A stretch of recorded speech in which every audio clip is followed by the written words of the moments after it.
Hello, I am Judah Jensen, J-E-N-S-E-N. I'm here representing the MPS Student Advisory Council. I just wanted to address that I see the YES employee group, I guess they needed established a bill. I feel that all students should have the right to view it. I know for a fact the Student Advisory Council hasn't had a chance to address it or even read it, the bill. So I just want to say a few words saying that I believe that all students should do it because at the end of the day, it's going to affect us, the students. Okay, so YouTube. Thank you. Earl Slinadesi will be followed by Nicholas Jackson.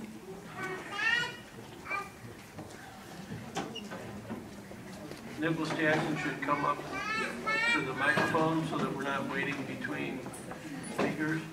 Thank you.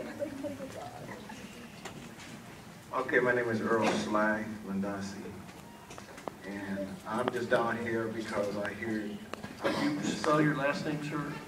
SLYLUNDASI. Thank you.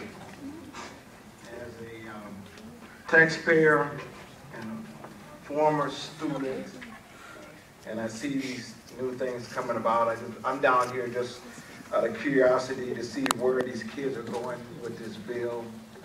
What is it going to do as far as them making them better people for better adults for tomorrow? A lot of things that I've been observing about around the schools with the kids being disorderly, fighting, and hear all kinds of stuff like this, and now they talk about they want rights in the bills. And I'm just curious to see what this bill's going to do to change their attitude as far as around the public schools about being better adults. And I'm just curious to see what this bill is all about. That's why I'm here, to understand that they have to understand. I want to see if they're going to be more responsible adults in the school system as far as activities or as far as being adults. Because I'm not used to being up in public saying this, so I'm kind of new at this, but I'm disagreeing about it because I don't know nothing about their bill. And like I said, as far as I'm saying, as far as actions I'm seeing these kids in school, they're nowhere near in the actions it was when I was in school. So if this bill's going to make them a better person, I'm for it. But if they're going to still continue to act up in class and fight out in the class and all this kind of stuff, I don't think this bill should be passed. It should still be in the hands of the adults. That's all I have to say. Thank you. Nicholas Jackson will be followed by Ravone Black. Again, please come to the microphone. Hi, my name is Nicholas Jackson. Nicholas, last name is Jackson, Jackson. And I'm here with Pathfinders, Youth Rising Up. And I just came here with a simple question. Last night I was at the Ask the Candidates Bradley Center, and no one can answer this question. So hopefully one of you guys can answer this question. I know it's a common problem in America, and here with MPS also too, is that they're having a closure of schools and opening of jail cells. And what my question was, is what is the subtext behind this? What is the message that we're trying to send to our youth? If we're trying to expect failure out of our youth? I mean, if we do not invest in better education for these youth, these are the future.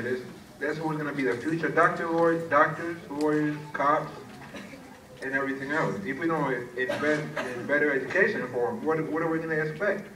Are we going to expect for them to go to jail, to get shot? That's all I'm asking. And I do stand for the Student Bill of Rights because I feel that the students need to have a voice in our schools. And that's all I got to say. Thank you. Thank you.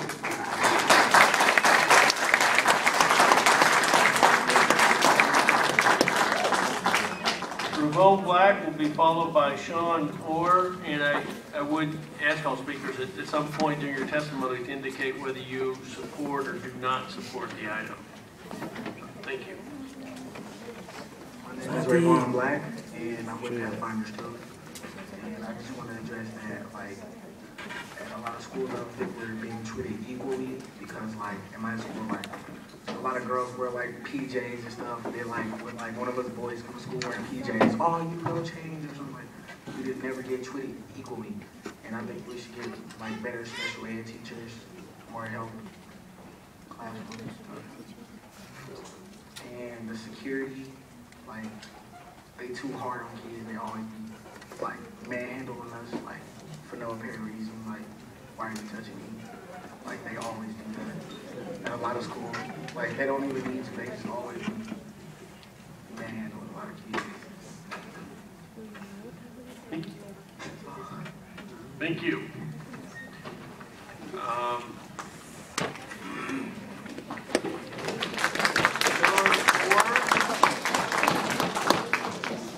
Will be followed by Jim Cusack. Please come to the microphone to follow Mr. Orr. Mr. Cusack. Thanks for having me, guys. I just thought I would give Name and then spell your last name, please. Gotcha. Sean Orr, O-R-R.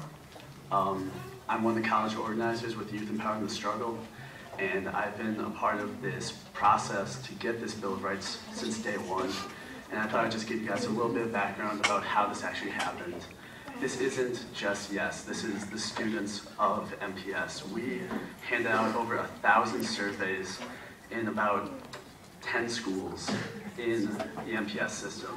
It wasn't just YES members who were giving input, it was the students, all the students in these schools. And it's been, from day one, it's been these high school students. And I am not in the MPS system right now. I'm in a private college, but I can just say that seeing the dedication and seeing the motivation and the empowerment of these public high school students right now as they work together to get their rights established in Milwaukee it's an amazing process. It really is.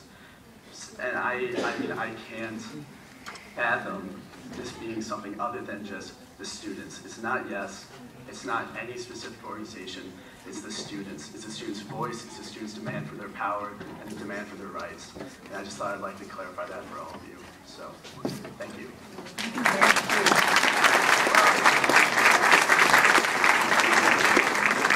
Mr. Cusack will be followed by Christine Newman-Ortiz.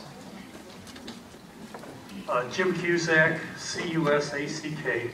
I'm a member of Voces Del La Frontera, and I represent the old guys here. And father of 4 and 12 grandchildren and 3 great-grandchildren. I have stood with the youth before, and I'm a great believer in youth because I got to grow up in such a wonderful country where we were treated with dignity and respect. And I think that's in my family and then in my school districts. And anybody that doesn't understand that the future, our future, is in the youth. And they are very intelligent. Just talk to them sometime. I mean, I go out with my 8-year-old child to the playground, and I'm amazed at how they interact, how they go about their business, and in this world that can be pretty hostile. So I give them all the credit in the world, and I think that the ones who are organized in all of the groups, all of you here, I mean, this is a beautiful gathering here, and I do support human rights, all human rights, children's human rights. Everybody has an inalienable right from the day they're born, and these children are adults. I think back at 17 years old, I was in the military. I mean, this is something that is an inevitable thing that's going to happen. These people are going to be ruling and leading our country. So I give them all the credit in the world, and it's my great honor to proceed. Christine Newman-Ortiz.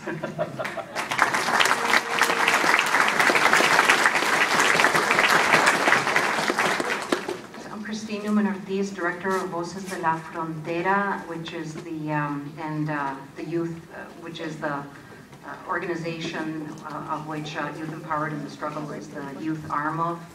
And I just want to really obviously it's too lengthy to read through, but to just maybe highlight briefly in the time that there is allotted, just what are some of just the basic principles so that anyone who might not have had a chance could at least understand briefly what is this upholding. Student power and voice. Students have the right to organize and have a voice in their school. School and classroom environment.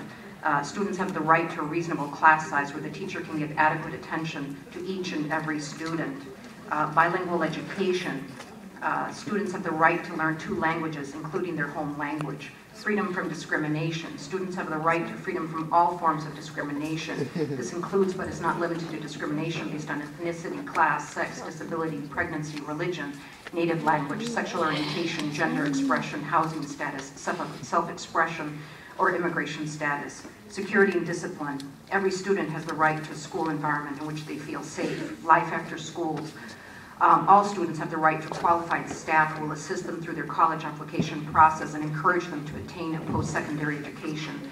This is just a sampling for those that haven't had the opportunity to read through this. But this was drafted and developed and passed by students. These are things that all of us stand behind. And I just want to really, when we talk about, that we want alternatives to youth to not get sucked up into gang activity. And when you see the kind of leadership that is being taken by these youth that truly represents democracy, it is nothing but to be rewarded and applauded and to be instituted. Thank you. Yeah, I just wanted to say to you, I want to congratulate you on your victory on redistricting today.